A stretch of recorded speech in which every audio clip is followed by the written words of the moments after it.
अस्सलाम वालेकुम नाज़रीन, आप देख रहे हैं program the review Kamran Yusuf और शहबाज राना के साथ। द रिव्यू में हम पाकिस्तान की मईशत, खारजा अमूर और नेशनल सिक्योरिटी से जुड़े मामलात पर बात करते हैं।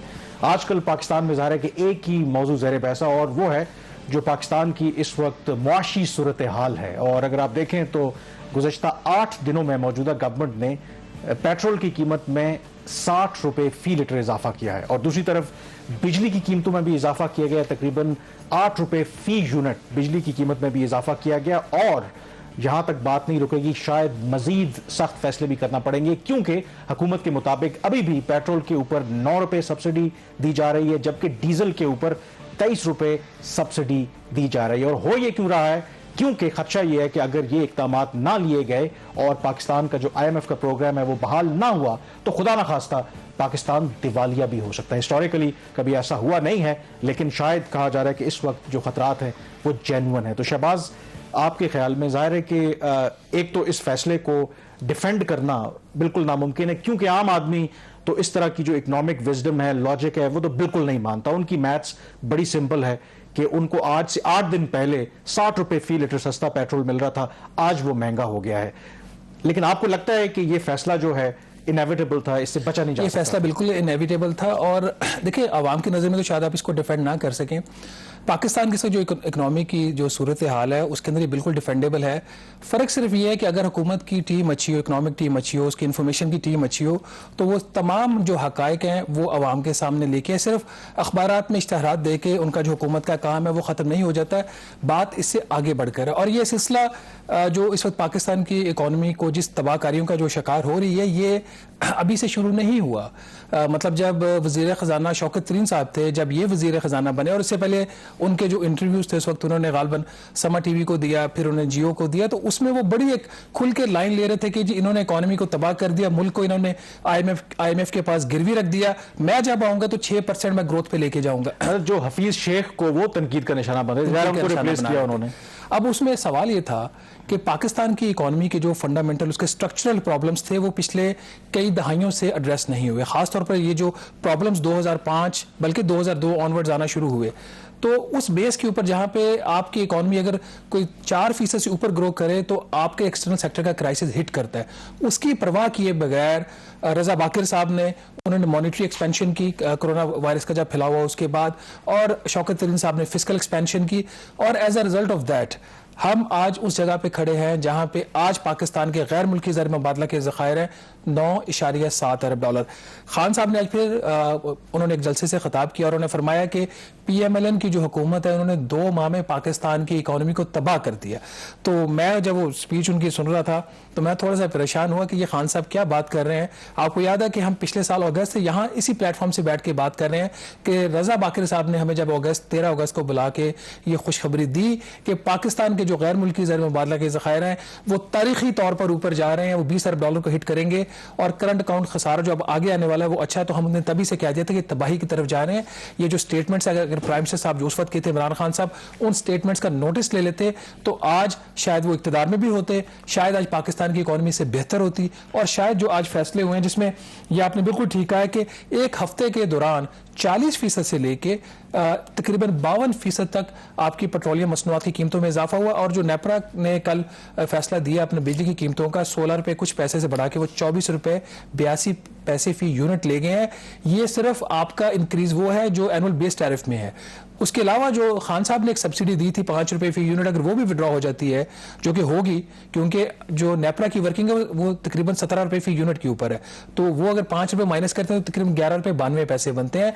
तो 108% बिजली की कीमतों में इजाफा होगा अगर वफाकी काबीना इसकी मंजूरी दे देती है विद इन अ मंथ, जो नेपरा का नया कानून है। अब सवाल कामरान ये है कि ये तो सारी बात हो गई, अब महंगाई की इसके ऊपर क्या इंप्लीकेशंस आएंगी, और क्या सिर्फ गरीब से ही सारा ये बोझ उठाना है, मिडिल क्लास ने ही सारा ये बोझ उठाना है? लेकिन उससे पहले आई थिंक इंपॉर्टेंट चीज ये है कि जाहिर है कि लोग रिएक्ट कर रहे हैं। आपको पता है कि इतनी अगर इजाफा अनबिलीवेबल हुआ है तो उसका इम्पैक्ट भी आएगा। लेकिन सवाल यहां पे ये है कि क्या अगर ये इकदामात ये गवर्नमेंट ना लेती तो फिर क्या होता? क्योंकि लोग कहते हैं कि पाकिस्तान शायद श्रीलंका के हालात की तरफ बढ़ रहा है। मतलब श्रीलंका में भी कुछ ऐसे ही हालात थे। वहां पर जब ये राजापक्सा ब्रदर्स इनकी गवर्नमेंट आई तो 2019 में इन्होंने आते साल इन्होंने क्या काम किया कि वहां पे मैसिव टैक्स रिलीफ दिया वहां पे लोगों को, लोग खुश हो गए कि वाह जी बड़ी जबरदस्त गवर्नमेंट आ गई है। हुआ क्या कि उनका जो रेवेन्यू है वो हिट हुआ, $1.4 बिलियन उसमें सालाना कमी वाकई हुई। फिर वहां पर इन्फ्लेशन बढ़ना शुरू हो गई। जब इन्फ्लेशन बढ़ी तो उसको कंट्रोल करने के लिए, जिस तरह आज ये गवर्नमेंट कर रही है, कुछ चीजों पे उन्होंने इंपोर्ट बैन किया, मसलन केमिकल्स और फर्टिलाइजर्स जो उनके जो ज़रई अजनास उसमें इस्तेमाल होते थे, कहा जी कि हम ऑर्गेनिक फार्मिंग को प्रमोट करेंगे।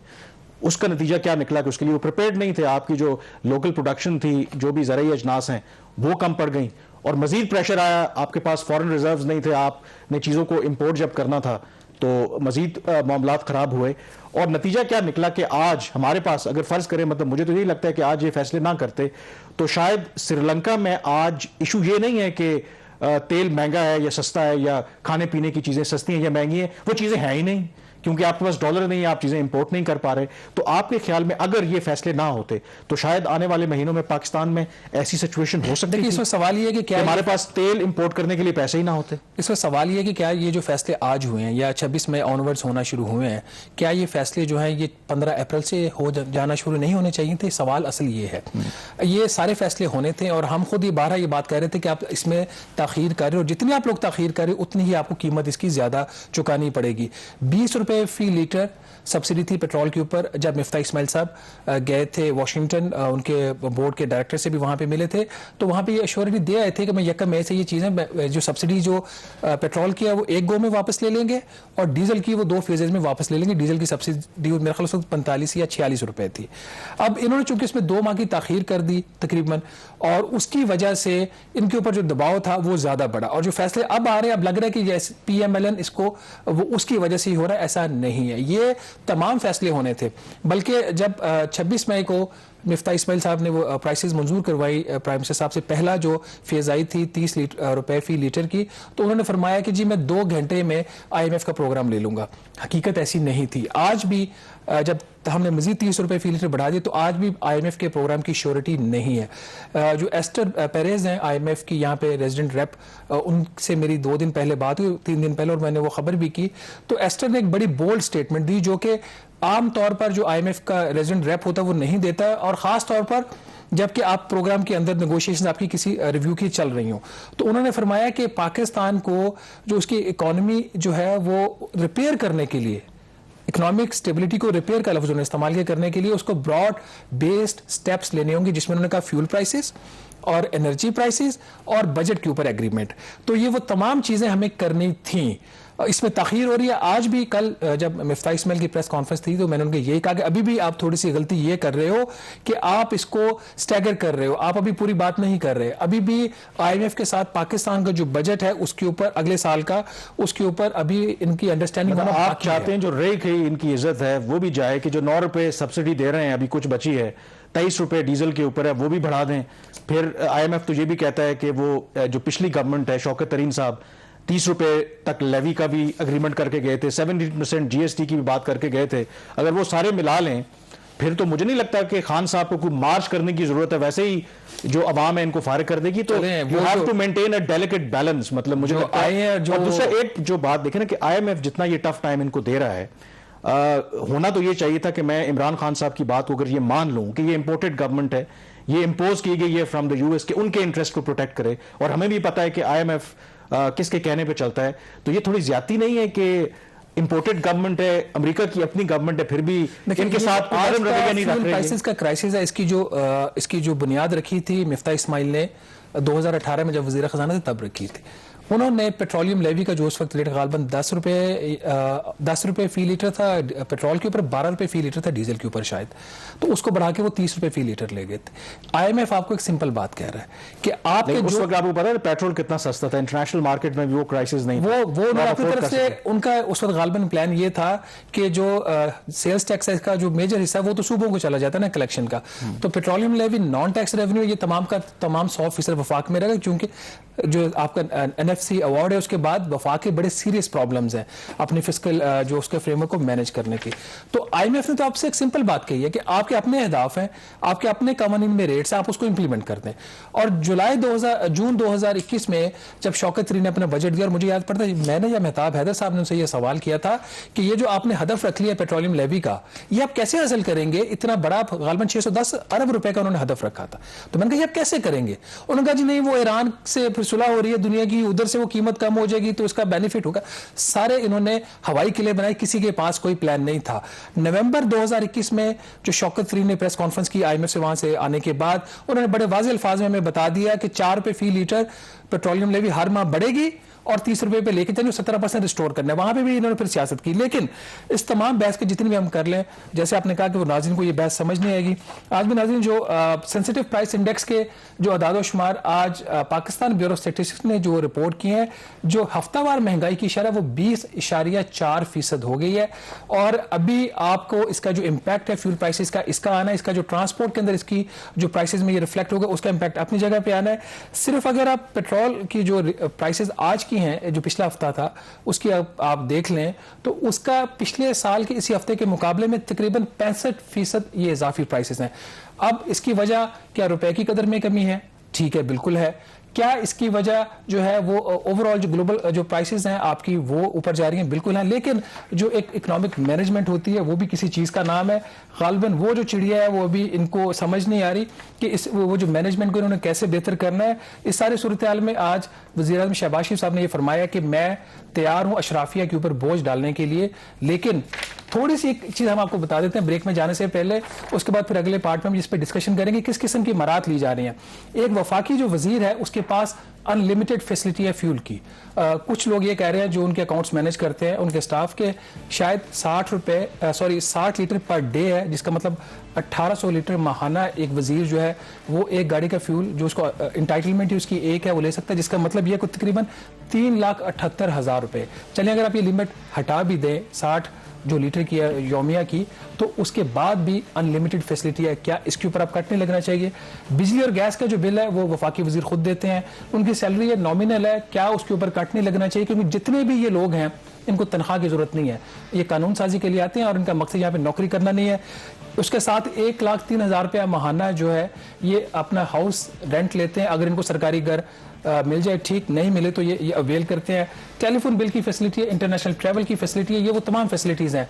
और इसके साथ साथ पाकिस्तान की जो अशराफिया है, पाकिस्तान के जो जजेस हैं, जनरल्स हैं, उनको क्या फैसिलिटीज़ हैं, इसके ऊपर हम बात करेंगे एक छोटी सी ब्रेक के बाद। Stay with us.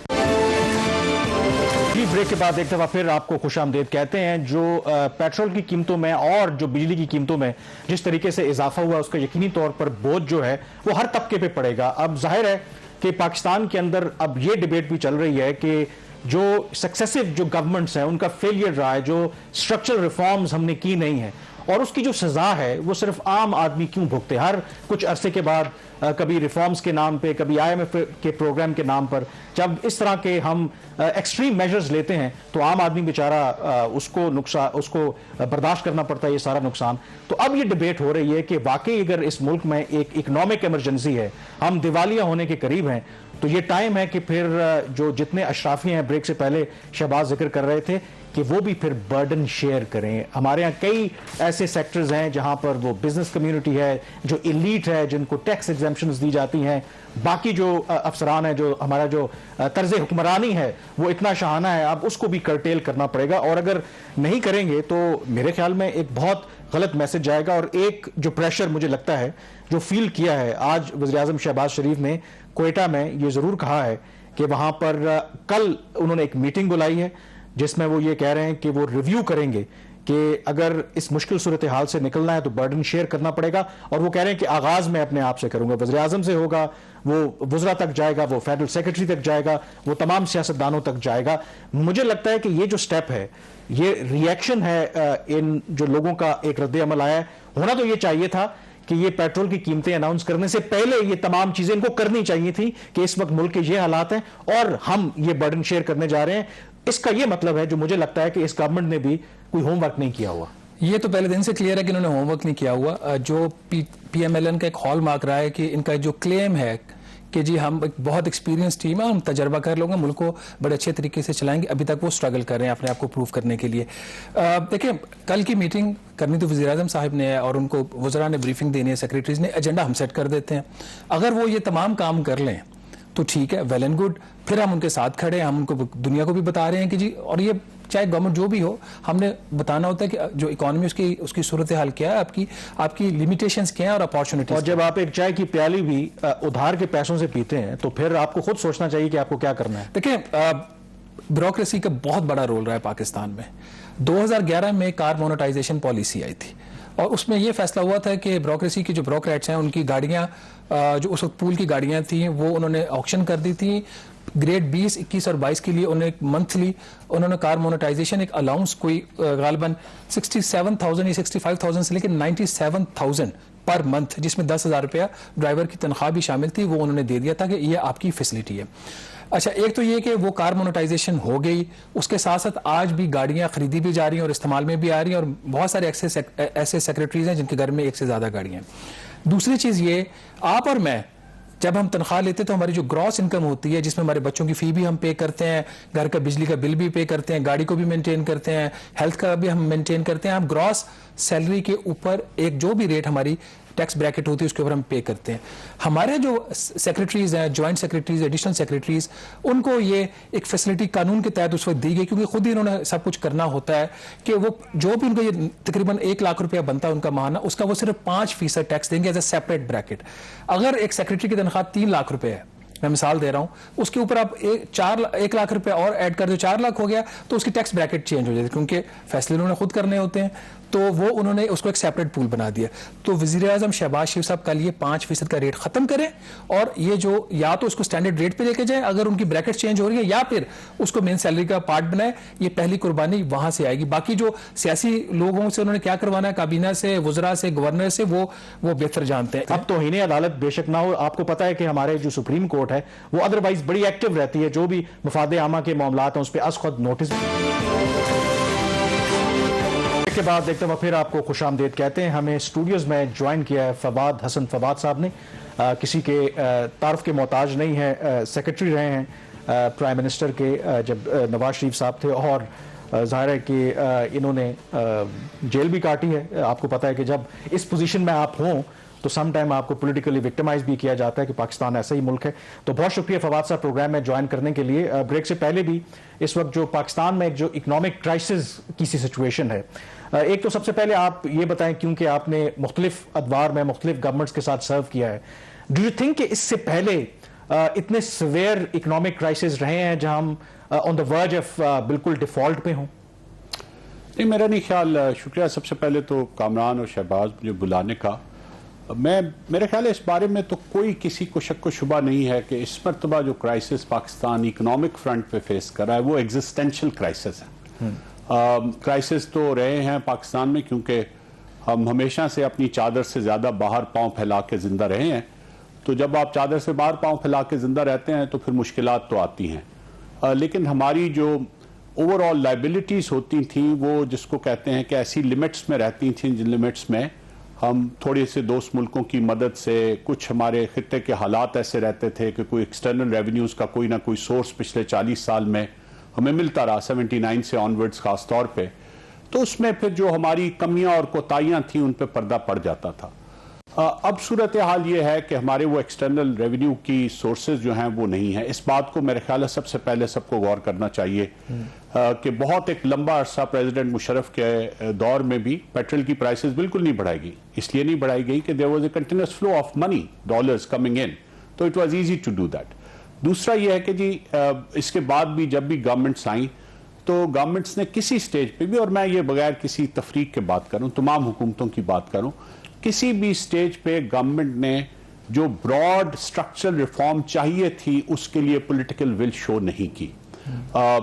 बेहतर और कम बेहतर का मुआवजा जरूर किया जा सकता है, लेकिन अगर हम ये चाहें कि हम ये कहें कि कोई एक हुकूमत ऐसी थी जिसने 100% उन सारे सोर्सेस को टैप किया जो उसे करने चाहिए थे, तो मेरा ख्याल है कि ये ऐसा हम नहीं कर सकेंगे।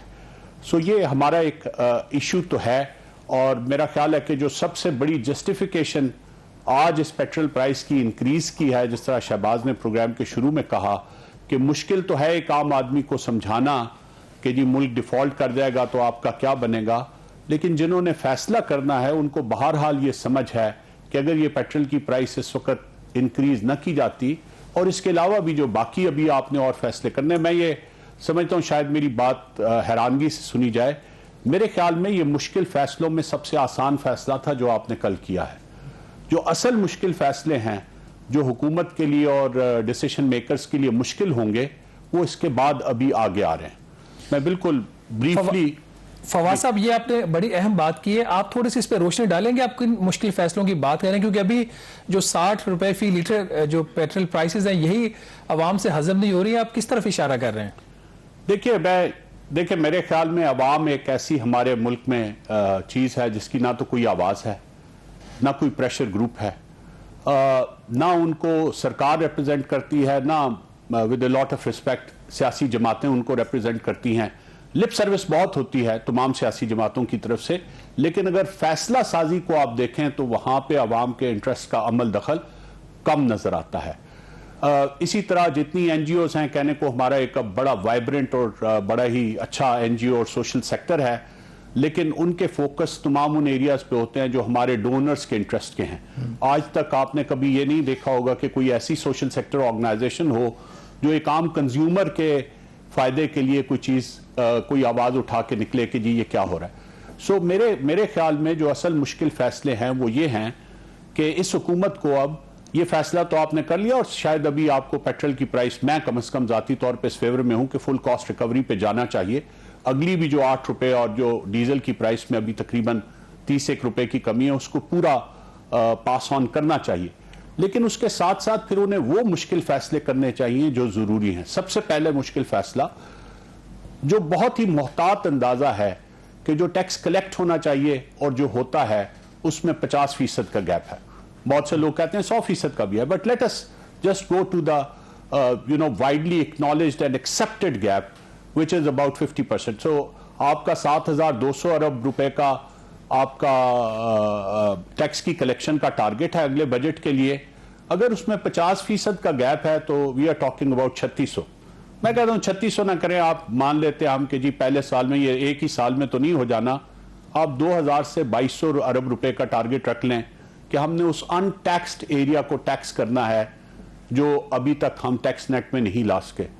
आप बताइए क्या हुकूमत फौरन इस पोजीशन में नहीं आ जाएगी कि ये सब्सिडी रिवाइव कर दे, इवन इफ ये कमोडिटीज की प्राइस का ये साइकिल बरकरार रहता है? फवाद साहब, आपने बड़ी खूबसूरत बात की, इसको थोड़ा सा फर्दर एक्सप्लेन कर लेते हैं। 2 बड़े इस वक्त सेक्टर्स हैं जो जहां से आपको पोटेंशियल के लिहाज से रेवेन्यू नहीं आ रहा।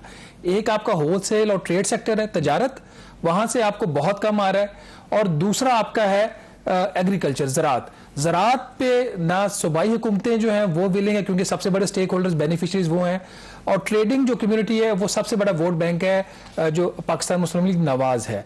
तो आप समझते हैं कि जो मौजूदा कोलिशन गवर्नमेंट है जिसका एक पार्टनर पाकिस्तान पीपल्स पार्टी वो किसान की बात करता है और दूसरा उसका जो कोलिशन पार्टनर है वो ताजर की बात करता है, तो फिर ये मुश्किल फैसले तो नहीं होंगे?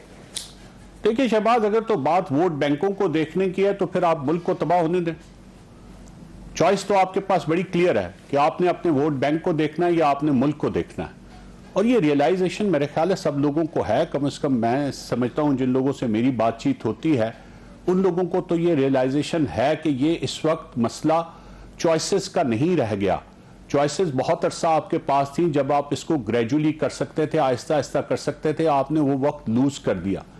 अब आपके पास एक बहुत ही पेनफुल रिफॉर्म का प्रोसेस है जिसमें आपको टाइम लिमिट्स के अंदर अंदर वो रिफॉर्म करना पड़ेगा, और अगर आप नहीं करेंगे तो फिर भी सबसे ज्यादा नुकसान जो है वो आम आदमी का ही होगा।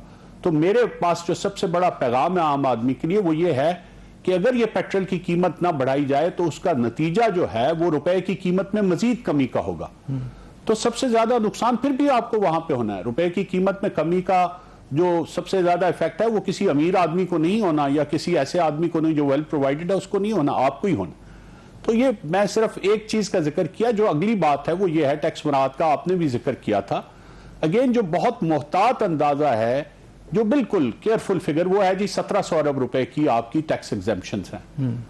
कहा मतलब जो लोग इन्फॉर्म्ड लोग हैं वो ये कहते हैं कि ये हुजम एक्चुअली 2000 अरब से ज्यादा का है, 1700 अरब नहीं है, ये उससे काफी ज्यादा का है। अब आप मुझे ये बताइए कि इस 2000 अरब को भी आप 3 साल के ऊपर स्प्रेड कर लें, इसको हमने एलिमिनेट करना है, 2 साल नहीं कर सकते तो 3 साल में कर लें। क्या चीज आपको रोकती है कि ये जो आपने एग्जाम्पशंस दी हैं इसको विड्रॉ करें? अवाम को तो आप कोई एग्जाम्पशन नहीं देते, आप कहते हैं हमारे पास कोई रास्ता नहीं है। IMF तो ये भी कहती है कि ये एग्जाम्पशन विड्रॉ करें, ये तो बात हमने IMF की कभी नहीं मानी। IMF तो ये भी कहती है कि जो नॉन टैक्स्ड एरियाज हैं उनको आप टैक्स करें, ये बात तो हमने कभी नहीं मानी। और इससे भी बड़ा, मैं शहबाज आपको याद, कभी आपसे वैसे भी बात होती है तो मैं बार बार जिक्र करता हूं इस बात का कि इससे बड़ा जो पहाड़ है वो आपका मुख्तलिफ पब्लिक सेक्टर एरियाज में जो आपके डेट्स का बर्डन है जिस तेजी से बढ़ा है। और जब आप डेट बर्डन की बात करते हैं तो सबसे पहले एनर्जी सेक्टर के डेट बर्डन की बात आती है। तो आज जो मैंने सरकारी आदादोशुमार लिए, सरकारी आदादोशुमार, उनके मुताबिक जो जून 2018 में ये जो बर्डन था ये था 1152 रुपए का सर्कुलर डेट था एनर्जी सेक्टर का।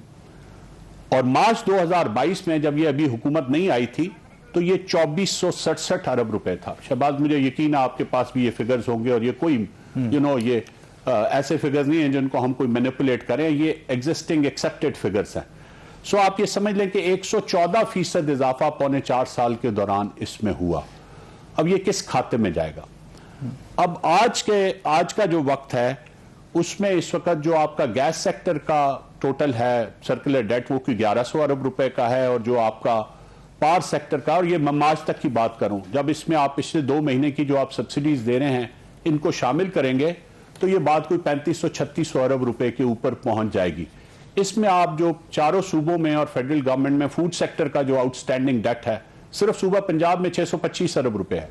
देखिए हम लोग क्या मौकरी करते हैं फिगर्स के साथ, कैसे मैनिपुलेट करते हैं कि इस साल पंजाब गवर्नमेंट ये कह रही है कि जी हम 400 अरब रुपए का सरप्लस देंगे, जो अगले साल की बजट मेकिंग में हुकूमत ने, फेडरल गवर्नमेंट ने कैलकुलेट भी किया हुआ, और वही सूबा 625 अरब रुपए का फूड सेक्टर का अनपेड डेट लेके खड़ा है।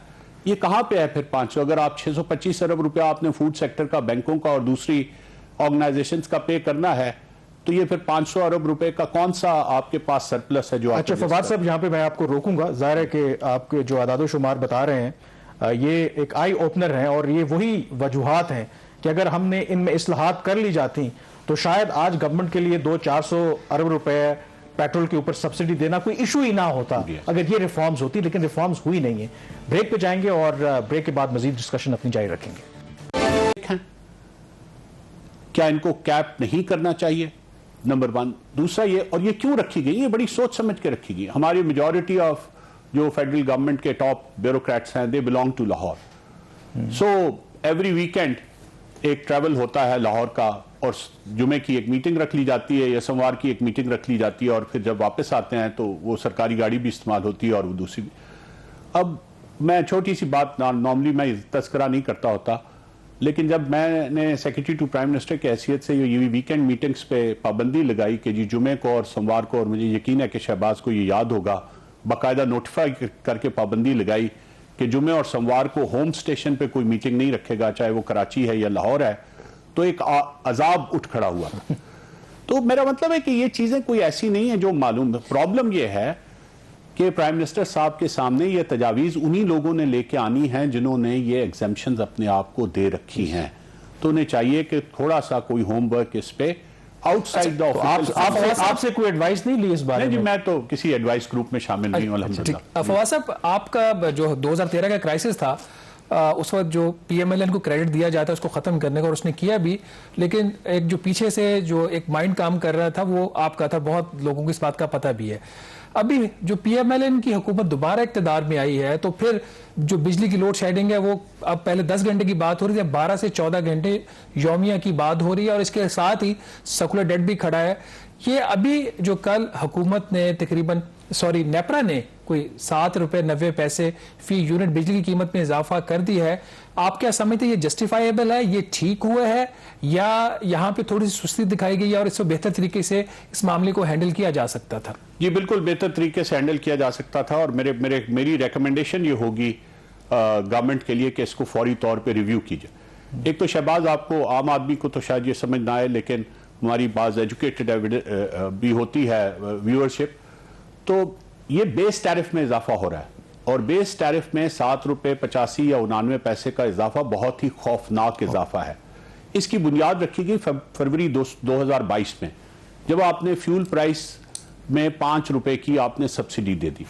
देखिए, हमारी जितनी भी इंटरनेशनल एजेंसीज हैं वो हमारे कंडक्ट के मुताबिक हमसे मुज़ाकरात करती हैं। तो उन्होंने कहा आप चूंकि fuel price adjustment pass on करने की पोजीशन में नहीं होती हुकूमत, तो आप इसको बेस टैरिफ में एडजस्ट कर दें। तो हमने तकरीबन जो 2 रुपये 80 85 87 पैसे का तकरीबन हमारा कैपेसिटी पेमेंट का जो गैप बनता था वो, और जो फ्यूल प्राइस एडजस्टमेंट थी उसको कैप करके, दिस इज माई अंडरस्टैंडिंग, उसको हमने मिला के हमने कहा जी हम 7 रुपये 80 85 पैसे बेस टैरिफ में। ये मेरा ख्याल है नहीं होना चाहिए। कैपेसिटी की साइड पे हमारा एक बहुत ही मेजर क्राइसिस है जिसको हमें बहरहाल देखना पड़ेगा। एक वो वक्त था जब हमारे पास जो 2013 का आप बात करें कि हमारी इंस्टॉल्ड कैपेसिटी हमारी ज़रूरियात से कम थी, तो हमारी ख्वाहिश ये होती थी कि लोग कम बिजली इस्तेमाल करें। अब ये वक्त आ गया कि चूंकि इंडस्ट्रियल डेवलपमेंट उस तरह से नहीं हो सकी जिस तरह से हम उस वक्त प्लान कर रहे थे, पहले हम -0.4% पे चले गए, फिर 2-3 पे चलते रहे, और अभी भी रीबेसिंग करने के बाद हम ये क्लेम करते हैं कि हम 6% आ गए। इसमें भी बहुत सी फिगर्स की मैनिपुलेशन है। फेयरली और स्केयरली अगर हम देखें तो हम इंडस्ट्रियल डेवलपमेंट का वो साइकिल नहीं ला सके जिसमें हम ये जो अब 30 या 31 हज़ार मेगावाट की इंस्टॉल्ड कैपेसिटी है उसको यूज करें। तो इन फिगर टर्म्स जो हमारी इंस्टॉल्ड कैपेसिटी है वो तकरीबन कोई 1,70,000 गीगावाट आवर्स की है, और हमारी जो एवरेज यूजेज बन रही है वो 1,10,000 1,12,000 गीगावाट आवर्स की है। तो हमारी पॉलिसी में सबसे बड़ा शिफ्ट ये आना चाहिए। और दूसरा इसमें प्रॉब्लम यह है कि पूरी दुनिया के बरक्स दुनिया में जो तरक्की याफ्ता या तरक्की पजीर मुल्क होते हैं उनमें इंडस्ट्रियल यूजेज जो होती है वो हायर परसेंटेज होती है और डोमेस्टिक यूजेज जो होती है वो लोअर परसेंटेज होती है। हमारे मुल्क में domestic usages of electricity almost 66% and the industrial uses and commercial usage of electricity is about 34%. और चूंकि हम तमाम सब्सिडी जो है वो डोमेस्टिक सेक्टर में देते हैं, और जो इंडस्ट्रियल सेक्टर की सब्सिडी तो जस्टिफिकेशन उसकी देखनी पड़ेगी, जिस तरह आप शहबाज ने पहले कहा, इस पे बात हुई, और ये एक ऐसा एरिया है जिसको बहुत सीरियसली प्राइम मिनिस्टर को रिव्यू करना चाहिए कि आप गैस लेते हैं $25 में और आप इंडस्ट्री को दे रहे हैं $6 में। इसके बारे में हमने अभी तक बजट फॉर्मुलेशन के दरमियान कोई बात नहीं सुनी। इसी तरह हम इलेक्ट्रिसिटी जो इंडस्ट्री को सस्ती दे रहे हैं उसके बारे में हमने कोई बात नहीं सुनी। आम आदमी की बिजली तो आपने महंगी कर दी, लेकिन जो हमने सिलेक्टेड सेक्टर्स रखे हुए हैं, एक्सपोर्ट सेक्टर है। हमारे पास टाइम कम है, बहुत कम लोगों को पता है कि आप एक अच्छे शायर भी हैं, जरा जाते जाते मौके की मुनासिबत से पहले सुना दीजिए। उससे पहले एक बहुत जरूरी मेरे ख्याल में सवाल भी है, क्योंकि आपको पता है कि इन तमाम रूट कॉज जो है हमारे यहाँ रिफॉर्म्स नहीं हुई, बहुत कुछ नहीं हुआ। जो इलेक्टेड प्राइम मिनिस्टर्स हैं वो जब भी गए वो हमेशा गिला करते थे कि हमारे पास जिम्मेदारी तो है, अथॉरिटी नहीं है। और वही बात 2 रोज पहले इमरान खान साहब ने भी की कि उनके पास जिम्मेदारी तो थी, इख्तियार नहीं था, क्योंकि आप वज़ीर-ए-आज़म हाउस में ड्यूटी सर अंजाम देते रहे। नवाज शरीफ साहब भी यही गिला करते थे। आपका अपना क्या तजुर्बा कहता है, क्या वाकई हमारे यहाँ जो एक मुंतखब वज़ीर-ए-आज़म होता है उसके पास सिर्फ जिम्मेदारी होती है, इख्तियार नहीं होता?